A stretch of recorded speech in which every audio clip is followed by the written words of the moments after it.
ఒక్కసారి చెయ్యెత్తి జై అని చెప్పాలా? జై కాంగ్రెస్.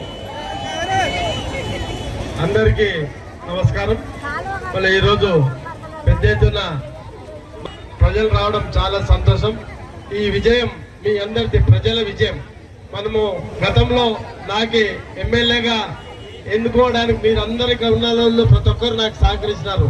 మీకు అందరు కూడా పేరు పేరున శిరస్సు వచ్చి నమస్కరిస్తున్నాను. మన వార్డు స్థానిక సంస్థల ఎన్నికలు వచ్చినాయి. ఈ స్థానిక సంస్థల ఎన్నికల్లో మీరందరూ కూడా మా పార్టీ తరఫున ఏమన్నా ప్రతి ఒక్క వ్యక్తిని గెలిపించాలని కోరుకుంటూ, ఎందుకంటే నేను ఎమ్మెల్యేగా ఉన్నా పనులు కావాలి, వార్డుల్లో పనులు కావాలంటే ఎదుగో దున్నపోతు కట్టేసి ఆవుకు పాలు పిండమంటే రావు. ఆవుకే గడ్డేయాల, ఆవే పాలిస్తుంది. ఎవరికో ఓటేస్తే మనకి వార్డులో పనులు కావు. దయచేసి ఆలోచన చేయండి. గతంలో నేను ఎమ్మెల్యేగా ఉన్నా అన్ని కూడా వార్డులో చాలా మటుకు చేసుకున్నాం. చేయాల్సిన అవసరం చాలా ఉన్నాయి. దయచేసి ఈ ఎన్నికల్లో మీరందరూ కూడా హస్తం గుర్తుకు ఓటేసి గెలిపేయాలని కోరుకుంటూ, ఇక్కడ వచ్చేసిన ప్రతి ఒక్కరు కూడా పేరు పేరున, ఎందుకంటే చాలా మంది పెద్ద ఎత్తున వచ్చినారు.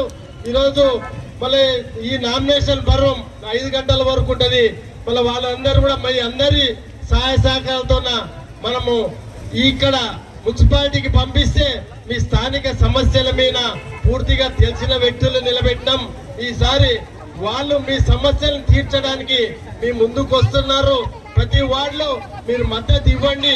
ఖచ్చితంగా మిమ్మల్ని గుండెలో పెట్టుకుని కాపాడుకునే బాధ్యత మా అందరి మీద ఉంది. 37 మంది వార్డు సభ్యుల మీద ఉంది.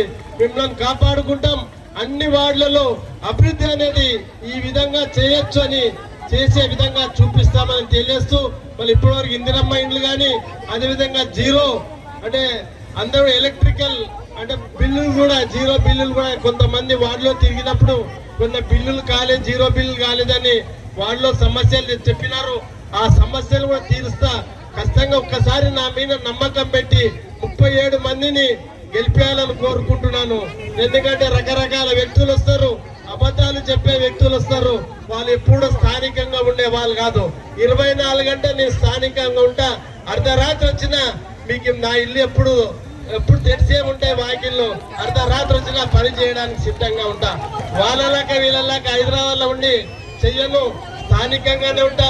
ఎవరో వచ్చి మన గద్వాల మీద పెత్తనం చేస్తే ఆ పెత్తనాన్ని మీరు గౌరవిస్తారా? ఒక్కసారి చూడండి, ఆలోచన చెయ్యండి. ఎందుకంటే అక్కడికెళ్ళి నిలబడిన స్థానికులు కాదు, ఎక్కడికెళ్ళో వచ్చి మన మీద పెత్తనం చేసే విధంగా, గద్వాల తాలూకా మీద పెత్తనం చేసే విధంగా ప్రయత్నాలు చేస్తున్నారు. ఒక్కసారి మీరందరూ ఆశీర్వదించండి. ఈ 37 మందిని ఆశీర్వదిస్తే మీ ఆశీర్వాద బలం, మీరు ఇచ్చిన ఆశీర్వాదంతో వాళ్ళు మున్సిపాలిటీకి పోతారు. మీ స్థానిక సమస్యల మీద కూలంకషంగా చర్చించి మీ అభివృద్ధికి అండగా ఉంటారని తెలియజేస్తూ మరొకసారి, ఎందుకంటే ఈరోజు శుక్రవారం మన మైనార్టీ సోదరులకి, ఈరోజు శుక్రవారం అందరు కూడా నమాజ్ పోయేది ఉంటది. వారికి అందరు కూడా ఈ సమయం అవసరం అవుతుంది. ఈ 37 మంది కూడా కౌన్సిలర్లు మీరందరూ కూడా ఇంత దూరం మా ఎమ్మడ అక్కడికి వెళ్ళి రాఘవేంద్ర కాలనీకి వెళ్ళి మున్సిపాలిటీ వరకు మీరు మా ఎమ్మడి నడిచేందుకు